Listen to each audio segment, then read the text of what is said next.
can't get enough. In fact, many are still clamoring for a Cheetah Girls reboot or reunion. I need to talk to the girls first because we need to curate an answer. I did not throw a bucket of chicken at her.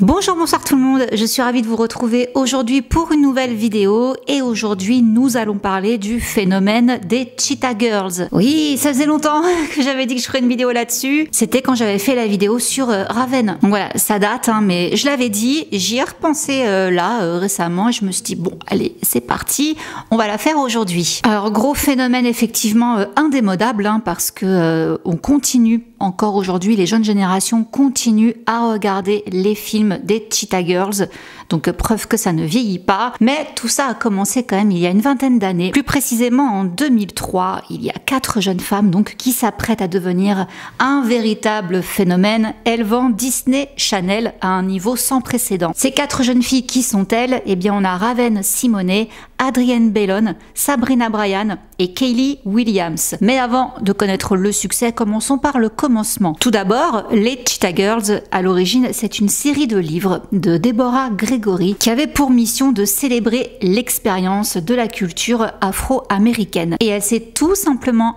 inspirée du phénomène des Destiny's Child. Donc la première Cheetah Girls, c'est elle-même. Je m'appelle Miss Cheetah Hardcore. J'ai confectionné ma première robe à la main à 11 ans. J'ai cousu le tissu à la main. Alors oui, c'est important de le notifier parce qu'il y a toujours ces motifs guépards qui reviennent dans les Cheetah Girls. C'est sa patte à la créatrice. Mais pas que. Elle s'est également beaucoup inspirée de sa propre vie. Effectivement, Deborah s'est inspirée de sa propre expérience pour baser son personnage Dorinda concernant sa propre éducation dans le système de placement familial. Et tout comme la série qui raconte l'histoire de 4 jeunes filles en quête de célébrité, eh bien Deborah rêvait également de quelque chose de plus grand. Si j'avais le choix, je serais une chanteuse jouant dans un club minable pour 100 $ à Amsterdam. Mais je ne peux pas chanter. Je ressemble à une chanteuse, j'agis comme une chanteuse, mais je n'ai pas la voix. J'ai créé Galleria Garibaldi à moitié italienne et à moitié noire parce que je trouvais ça drôle. J'ai aussi décidé qu'elle viendrait de la ville de Bologne parce que ça ressemble à de la bolognaise. Je me suis dit, oh, les enfants vont adorer ça. J'ai ensuite découvert, après avoir fait un test ADN, que j'étais également à moitié italienne et à moitié noire. Et quant au personnage de la mère de Galleria, elle possède une boutique grande taille, également inspirée par Deborah. C'était moi. J'avais une boutique à Soho appelée Toto à New York. L'une de mes clientes les plus fréquentes était à l'époque la rédactrice de mode du magazine Essence. Donc à ce moment-là, Deborah la harcèle jusqu'à ce qu'elle la laisse écrire pour le magazine et c'est là que sa vie va connaître un tournant. Donc elle est rédactrice mode beauté pour la publication et elle finit par se voir confier une interview avec les Destiny's Child à Houston. Et voici ce qu'elle dit. Là d'où je viens, tout était question de groupe de filles. J'ai adoré écrire sur le groupe de filles. Oui, alors effectivement, on est à l'époque des Destiny's Child, oui, manifestement, mais également des TLC, des Spice Girls, et encore plein d'autres. Donc, elle commence à écrire ses bouquins, elle voulait faire lire les enfants, et elle a également ajouté le concept du concert, ainsi donc que de la mode. Et tout ça, ça a attiré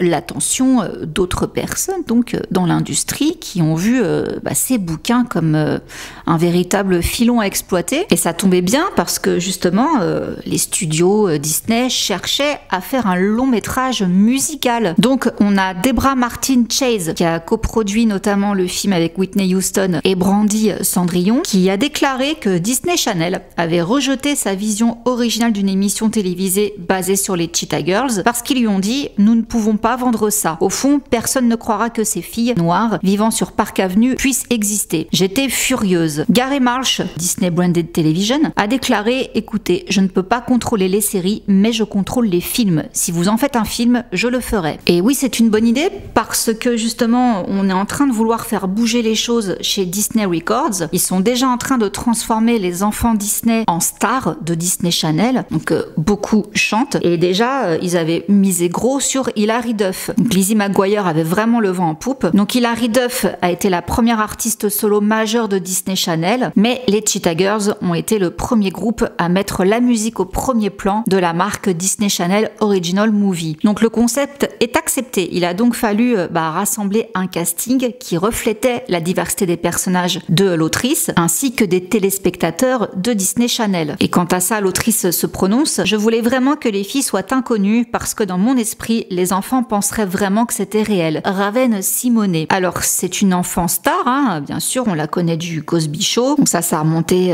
en 89, mais elle est également en train de tourner Phénomène Raven, une nouvelle série Disney Channel, 7 mois avant les débuts des auditions. Et pour Disney, c'était une évidence que Raven fasse partie des Cheetah Girls car elle était le visage du réseau. Elle a chanté, elle a dansé, elle a joué, elle sait faire toutes ces choses-là. Concernant Adrienne, quand elle a auditionné, c'était la première fois qu'elle lisait un scénario et du coup c'était très maladroit parce qu'elle a même lu les instructions qui étaient écrites, juste les gestes qu'elle devait faire. Elle savait pas qu'il fallait pas les lire, du coup elle les a lus à haute voix. Mais malgré son manque d'expérience, elle a quand même été retenue. Du coup il y a la productrice exécutive Deborah Martin Chase qui l'a prise à part, elle l'a emmenée dehors et elle lui a expliqué que cette partie-là du script, c'était pas la peine de le prononcer à voix haute. You have a great heart and you are who you are because of what's in your heart. Hugs her and pulls her close.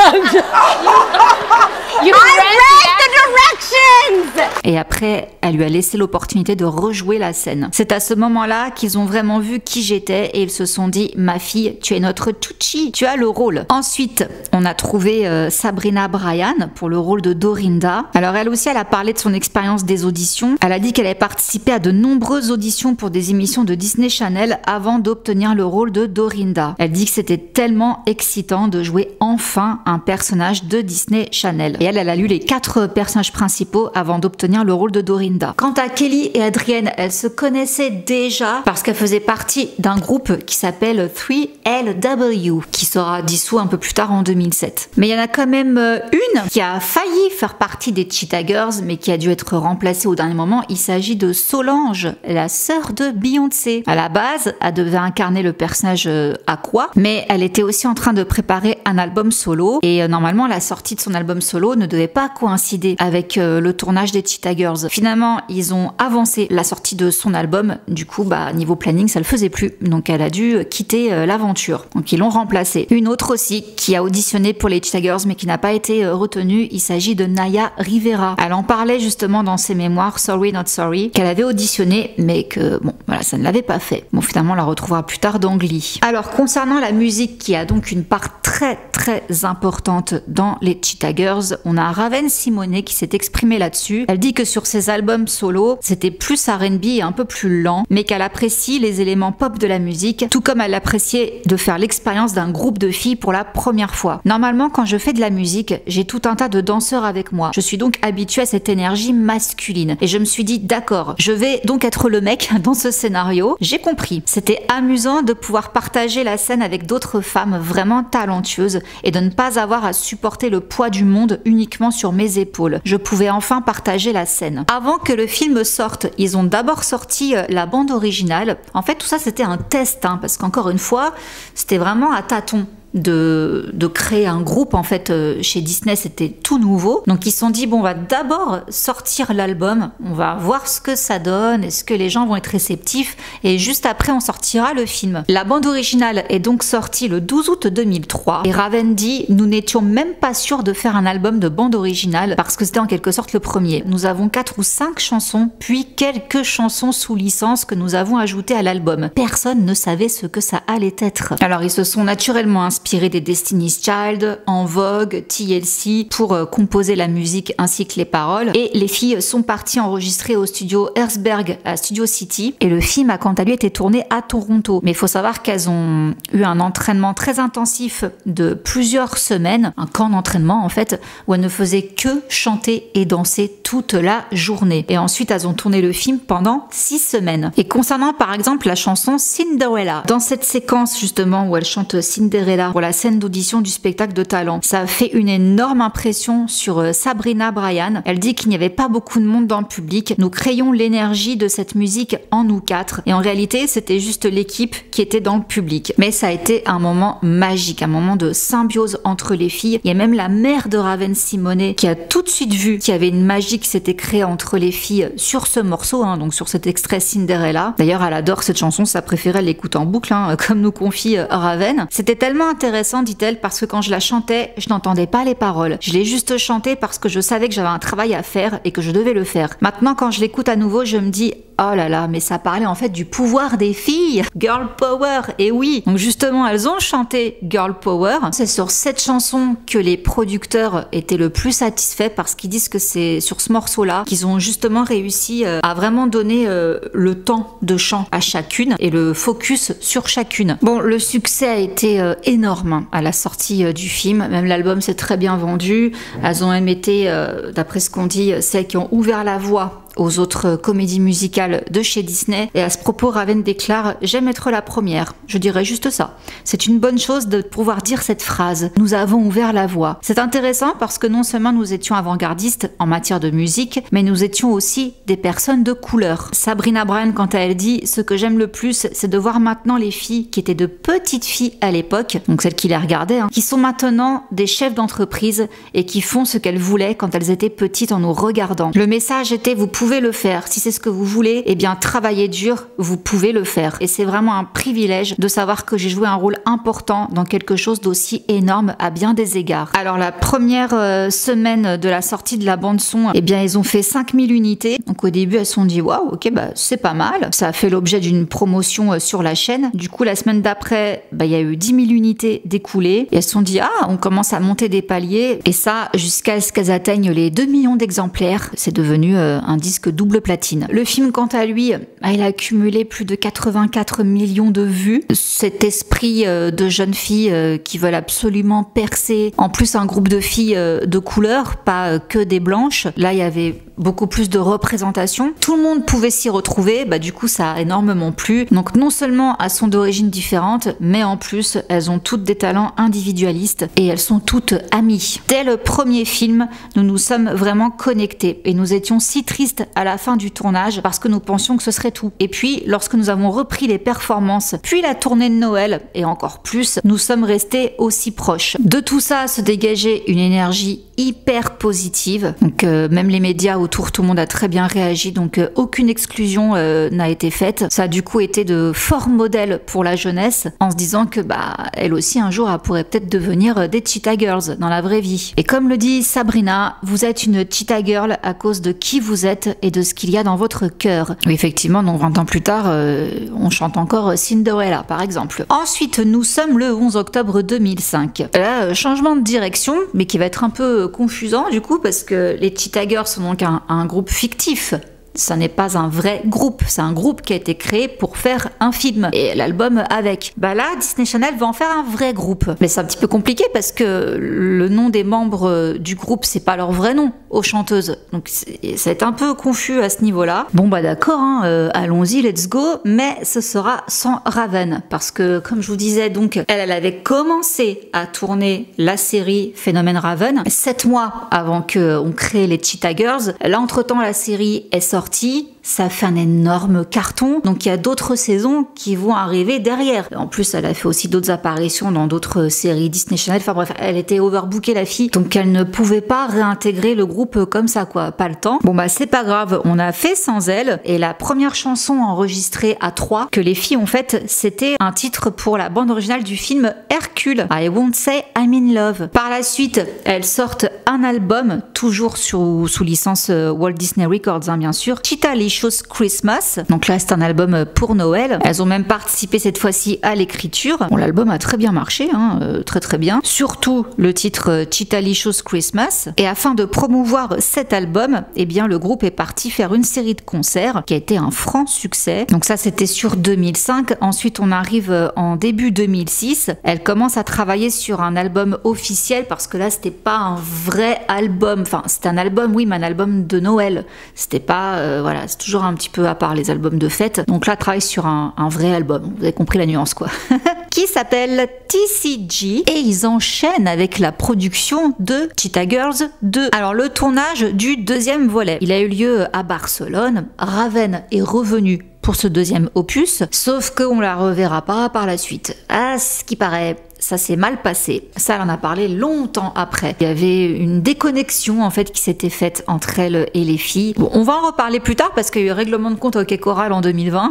Je vous garde ça pour la suite. Mais toujours est-il que voilà, c'est la dernière fois qu'elle apparaîtra avec les filles. Et quand on revient sur les souvenirs de tournage, on a par exemple Sabrina qui dit que pour elle c'était les meilleurs moments passés quand ils faisaient les films parce que elles pouvaient aller dîner ensemble. Ensuite elles allaient se reposer dans leur chambre d'hôtel. Et justement elle dit que l'hôtel ressemblait à un dortoir. Nous allions et venions simplement dans la chambre de tout le monde, traînions, regardions des films dans la chambre de Raven, regardions des clips dans celle d'Adrienne. Nous faisions juste des allers-retours. C'était vraiment un moment tellement amusant. Bon, il n'empêche que ça a quand même été un carton, plus de 8 millions de téléspectateurs. Et alors là, je l'ai pas dit, hein, mais forcément, vous vous en doutez, les produits dérivés à gogo. On a tout eu. On a eu les poupées, bien sûr. On a eu la ligne de vêtements, des jeux vidéo sur Game Boy. Il y en a eu plusieurs même, également sur Nintendo DS, des costumes, des parfums, des jouets, enfin bref, plein de produits dérivés sous la licence Cheetah Girls. Alors suite à la sortie de ce film, les filles ne chôment pas, elles partent direct en tournée sans Raven. Ce sera la tournée The Party's Just Begun Tour, c'est pour 58 dates et ce sera à cheval entre 2006 et 2007. Donc à cette période-là, 2007, on a justement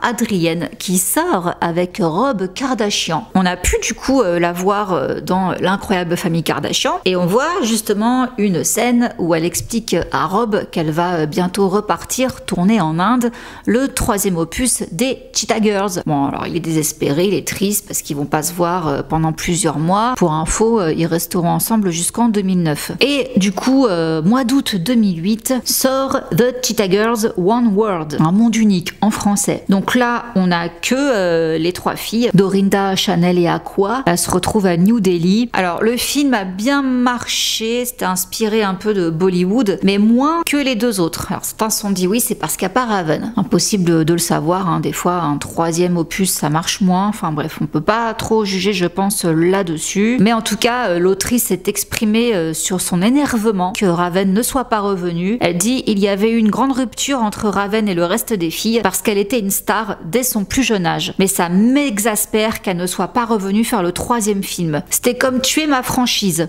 Horrible. Il y a même eu une visite de 88 villes et elle n'y a pas participé. Il y avait beaucoup de vérité sur certaines divisions et sur des commérages donc. J'ai été très blessée, surtout parce que c'est tellement injuste envers les enfants. On ne peut pas remplacer un personnage. Il y a eu donc après le film une tournée qui s'appelle One World tout simplement, qui a débuté le 8 octobre 2008. C'était Adrienne Bailon qui en avait parlé un peu plus tôt. Mais cette fois-ci, ils ne se sont pas contentés que des États-Unis, mais ils ont fait une tournée mondiale. Donc ils se sont rendus au Canada, en Espagne. La tournée a eu un très beau succès. Et cette tournée, One World Tour, a même engendré 43 millions de dollars de recettes. C'est pas mal. Mais ça va commencer à partir en sucette, toute cette très belle histoire. Alors toujours en 2008, fin 2008, on a des photographies coquines d'Adrienne qui sont divulguées sur internet. Qu'est-ce qui se passe? Alors on a son publiciste qui fait une déclaration, il s'appelle Jonathan pour info. Voilà ce qu'il déclarait: les photos d'Adrienne Bailon qui ont fait surface ont été volées sur son ordinateur portable il y a plus d'une semaine dans un aéroport de New York et ont été envoyées à plusieurs médias. Ces photos ont été prises en privé. Adrienne poursuivra en justice là où les personnes qui ont envoyé ces photos privées. Alors effectivement, elle a déposé un rapport à l'aéroport JFK fin octobre, affirmant qu'elle avait donc égaré son ordinateur portable et un homme anonyme lui a rendu en échange de 1000 $. C'était la somme qu'elle proposait pour récupérer son ordi. Toutefois, il y avait un dossier photo qui était manquant. Alors elle dit qu'elle avait pris ces photos dénudées d'elle comme cadeau d'anniversaire pour son petit ami Robert Kardashian, mais ça fait très mal. On apprend par la suite que tout ça c'était du fake. Alors apparemment elle se serait inspirée donc de sa entre guillemets belle-sœur Kim, de la fameuse cassette pour avoir plus de succès, car ce fameux Jonathan après il a parlé. Il a dit qu'il avait imaginé toute cette mise en scène avec un célèbre blogueur pour attirer l'attention sur Adrienne. Mais elle aussi était au courant, bien sûr. Donc il dit qu'ensemble, donc à tous les trois, ils ont comploté ce scandale pour pimenter les choses. Voici ce qu'il déclarait: la semaine dernière, je travaillais avec Adrienne et nous avons décidé de faire un peu plus de publicité pour son image. Quelle meilleure façon de le faire que de dire que des photos de nus auraient pu être volées sur son ordinateur portable. Alors pourquoi cette publicité? C'est quand même un petit peu extrême. Oui, mais ça marche. Regardez donc Kim, regardez Paris Hilton. À ce moment-là, Adrienne veut sortir un album solo. Voilà, elle est en train de travailler sur un projet solo et elle veut casser son image de fille Disney. C'est toujours la même musique, hein. Voilà, vous le savez maintenant, hein. Chaque fois qu'on parle d'enfants issus des écuries Disney, ils veulent rompre avec leur image, donc des fois ils rompent, je trouve, d'une manière assez radicale. Sexe, scandale et rock'n'roll. Du coup, qu'est-ce qui se passe? Eh ben, en janvier 2009, Adrienne confirme que le groupe se sépare. Voilà, mais elles vont rester très copines. Ça non plus, on va en parler. Mais en fait, ça n'a pas plu à Disney. Voilà, non, c'est pas possible. Ils avaient fait ça déjà avec Vanessa Hudgens, hein. Elle était devenue la honte pour Disney. J'avais aussi fait une vidéo sur elle là-dessus. Bon, non, donc plus de Cheetah Girls, c'est fini. Voilà, voilà. Et donc les querelles, parce que depuis donc l'époque 2009, même avant, depuis que Raven n'est pas revenu dans le troisième volet, ça a parlé, ça a bavé. Qu'est-ce qui se passe? Alors, il y a eu une querelle effectivement déjà entre Kaylee Williams et Adrienne. Les fans voulaient savoir. Selon certains, voilà, encore une fois là on sait pas trop, mais selon certains, il y a eu des embrouilles, des crépages de chignons par rapport au succès de l'une et de l'autre, etc. Bref, certains se disent que peut-être Kaylee, elle était jalouse qu'Adrienne poursuive une carrière solo après les Cheetah Girls et pas elle. Bref, il y a eu beaucoup de mauvaises communications qui ont joué un rôle dans leur querelle, des malentendus, mais on va tout savoir en 2020. Donc tout ça, c'était des spéculations au fil du temps. On savait qu'il y avait eu une embrouille, mais on savait pas trop ce qui s'était passé. Alors, coup de tonnerre, 2020. Kaylee Williams, elle va sur Instagram en direct le 30 mars. Et là, il y a un fan qui va lui demander si elle serait disposée à apparaître dans The Real, qu'Adrienne co-anime. Ah, donc voilà sa réponse. Je ne vois pas pourquoi je devrais participer à The Real alors que je ne fais la promotion de rien. Il n'y a donc aucune raison de faire ça pour moi. De plus, je vais être honnête avec toi, je ne pense pas qu'Adrienne veuille avoir une télé en direct avec moi. Parce qu'elle devra dire oui, Kaylee, j'ai fait semblant d'être ta meilleure amie. Maintenant, je ne le suis plus. On va donner le ton et elle poursuit en disant que son amitié avec Adrienne était fausse et que tout cela était dû au fait qu'Adrienne n'était pas revenue vers elle en fait au fil des ans. Donc soit tu étais mon amie et maintenant tu ne vas plus vers moi, donc tu ne l'es plus, soit tu faisais semblant à l'époque d'être ma meilleure amie. Et maintenant, tu dis la vérité. C'est pourquoi je pense que tout cela n'arrivera pas. Je vous avoue que j'ai eu du mal à capter ce qu'elle voulait dire. En vrai, moi, elle m'a embrouillée. Et elle a parlé aussi de la troisième membre du groupe 3LW qui s'appelle Naturi Rotten, puisqu'apparemment, lui avait jeté une assiette de KFC à la tronche. Et bien, voilà ce qu'elle dit. Je n'ai pas l'impression d'avoir quoi que ce soit à réparer, surtout en ce qui concerne Adrienne. Bon, ça on a compris. En ce qui concerne Naturi, s'il n'y a jamais eu une raison de s'excuser, tout cela a en quelque sorte été éclipsé par les mensonges littéraux et les trucs vraiment laids qu'elle a dit à propos de ma mère et de ma sœur. Donc non, tout ça ne m'intéresse pas, je suis désolée. I did not throw a bucket of chicken at her. No, I do not speak to Naturi. I also do not speak to Adrienne. I think it's unfortunate that after all of these years and all of the success that they've been able to achieve, that they wouldn't use their platforms to be more honest about really what happened with the group. But that's life. Bon, quelques jours plus tard, parce que du coup c'était le drama hein, à ce moment-là en 2020. C'était le coco, on était tous mal, confinés, etc. Donc je pense que les esprits se sont un petit peu déchaînés à ce moment-là. Alors, Raven, elle parle à la chaîne E! Entertainment Tonight si des retrouvailles seront éventuellement possibles avec ses co-stars de Cheetah Girls. Alors, elle dit que malgré tout le drama qu'il y a eu, elle était toujours ouverte à l'idée de retrouver les filles. Mais je dois d'abord en parler avec elle. Nous devons trouver une solution. Cela pourrait aller tellement de travers à bien des niveaux. Je suis en tout cas à 100% partante avec Adrienne. Peu importe ce qu'elle veut faire, je la suis. Je travaillerai avec elle pour le restant de mes jours. Elle est géniale. J'aime tout le monde à sa manière. Le message du mouvement Cheetah Girl est la plus belle chose à laquelle je pense avoir jamais participé. Et les histoires qui sont sorties ont façonné de nombreuses générations, ce qui est quelque chose de génial. Donc oui, j'adorerais faire partie à nouveau de cette franchise, mais elle doit être authentique. Nous devons toutes être là. C'était ma faute de ne pas avoir été dans le 3e volet, mais par la suite, qui sait? Mais l'histoire s'arrête pas là. Car, quelques jours plus tard, Raven fait un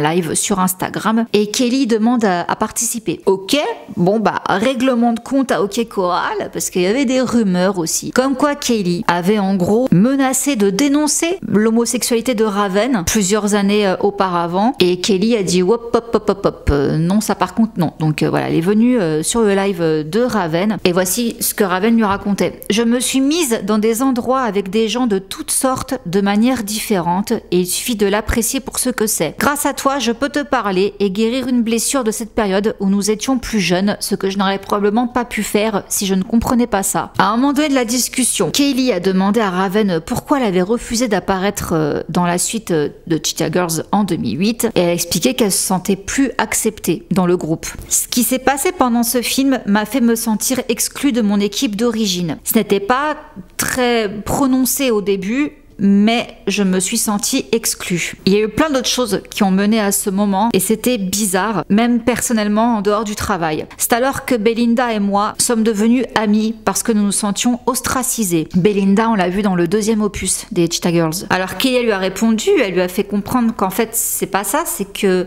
Raven, elle faisait des choses de son côté en fait et qu'elles ont fait plus de choses à 3 du coup. Donc elles étaient plus proches mais que c'était pas pour autant que Raven, elle ne l'appréciait pas, qu'elle ne l'aimait pas mais que voilà, peut-être qu'inconsciemment elles l'ont mise à l'écart sans le faire exprès parce qu'elles étaient plus proches, elles étaient tout le temps fourrées ensemble. En fait pour nous on se disait bah c'est Raven, tu l'es toujours mais en ce qui concerne Disney Channel, t'es un sacré nom, t'avais ton émission sur la chaîne, la première fille noire avec une série. Je comprends ce que t'essayes de dire et je n'essaierai jamais de te faire du mal. Et à ça, Raven lui a répondu eh bien j'apprécie ça ma chérie et je libère toute douleur que j'éprouve envers toi, je l'annule, je l'efface et je la supprime. Et Kelly dit qu'elle espère que les fans n'ont pas vu les Cheetah Girls différemment à cause de tout ce drama. C'est dommage que ce soit ce que tu as ressenti et j'aurais vraiment aimé que nous puissions nous asseoir et en parler à ce moment-là parce que c'est tellement anti-éthique par rapport à ce qu'étaient les Cheetah Girls. Alors justement, Raven rebondit. Elle dit bon écoute maintenant t'as réglé tes histoires avec moi donc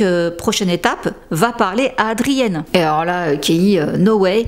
Pourquoi dois-je parler à Adrienne? Dis-moi pourquoi. Non, elle n'est pas venue aux funérailles de mon père. Elle ne m'a pas appelé quand il est mort. Je suis désolée, je ne veux pas faire la fille compliquée. Je suis vraie avec toi, je t'aime, je suis désolée. Mais je ne peux pas. Tu peux dire tout ce que tu veux de moi, tout ce que tu ressens pour moi, mais tu ne peux pas me dire que je n'ai pas essayé d'aller vers Adrienne. Tu ne peux pas dire ça. Je n'ai rien fait. Et là, Raven lui dit bah, écoute, cocotte, c'est bon. Ma meilleure amie ne m'a pas invitée à son mariage alors qu'elle a rencontré son mari par mon intermédiaire, mais je lui parle toujours parce que notre histoire, elle est plus grande que tout ça. Et elle lui dit même vous les orgueilleux, vous devrez vous calmer, prendre une pilule pendant une seconde et dire ok, je suis en colère contre toi, mais parlons-en. Tout comme là, je viens de le faire avec toi. Je suis énervée, mais voilà, sortons tout ça comme des femmes adultes et c'est bon quoi. Adrienne, c'est sa copine et qu'elle aimerait que tout ça, ça cesse, ne serait-ce qu'une fois se réunir pour faire plaisir à tout le monde parce que c'était une période sympa. Bon, pour autant, en 2021, quand on a reposé la question à Kelly, est-ce que un Cheetah Girls Reunion serait possible?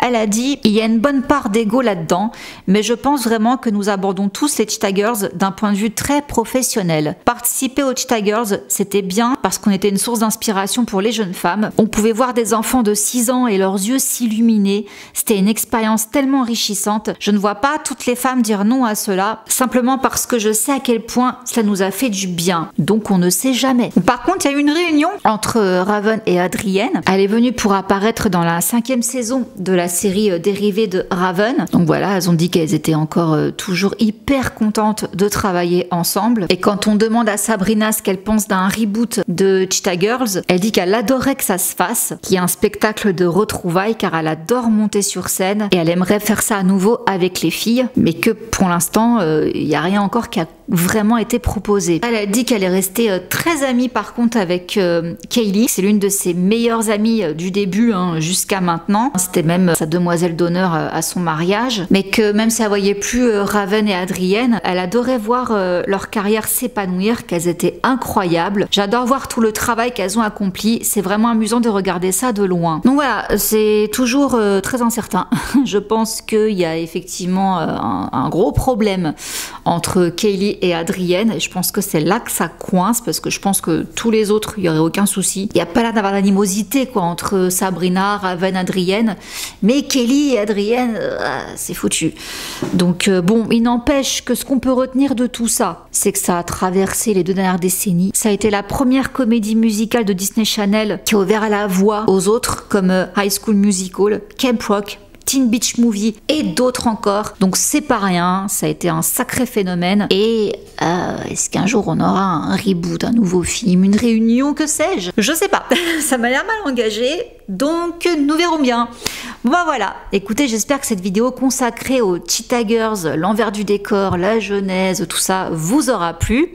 Je sais que certains avaient vraiment eu envie que je fasse une vidéo là-dessus. Donc voilà, j'espère que vous êtes contents. Et j'ai pas oublié Dance Mom. Pour ceux qui m'ont dit, ah ouais, carrément, fais une vidéo sur Dance Mom. Le seul truc, c'est que j'aimerais bien me revoir tous les épisodes en entier. Et je trouve pas de plateforme où ils sont disponibles. Ils sont sur YouTube, mais c'est compliqué. Enfin, justement, j'avais regardé là-dessus. C'est plein de petits morceaux de 2-3 minutes. Mais moi, j'aimerais bien voir les épisodes en entier. Et je trouve pas où ils sont. Si vous savez où je peux les voir, n'hésitez pas à me le dire. J'aimerais vraiment me refaire tout. Et donc voilà les amis, encore merci pour vos commentaires sous les 2 vidéos Harry Potter. Je suis trop contente que ça vous ait fait plaisir. C'était voilà la petite surprise, petit week-end Harry Potter. Je vous cache pas que je me suis grandement donné envie de me les refaire. Donc je pense que je vais faire ça rapidement quand j'aurai le temps. Mais voilà, en tout cas merci encore pour votre soutien. Je vous fais plein de gros bisous. Et bonnes vacances à ceux qui partent. Ceux qui, comme moi, partent pas encore, bon courage au travail. Ciao!